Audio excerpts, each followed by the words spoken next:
qadın işləyə bilər ona halal olan yerlərdə.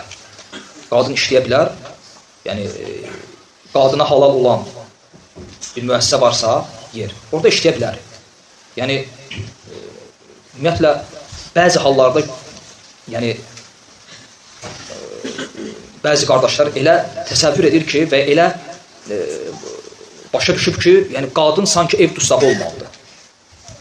Hətta əri evində olmayarkən, zövcəsi evindən çıxıb, yəni, evinin qonşuluğunda olan dükana girib çörək ala bilməyənləri tanıyıram. Aydındır? Düzdür, bu kişinin ixtiyarındadır. Amma məsələ ondadır ki, şəriət sənə buna icazə verir. Hətta Şeyx İbn Bazdan, yəni, qadın üçün qadağan olan nədir? Səfərə çıxmaq. Və Şeyx İbn Bazdan soruşurlar, sual verir ki, biri, yəni, qadın hər dəfə evindən çıxıb bazara gedəndə, yenəsə gedib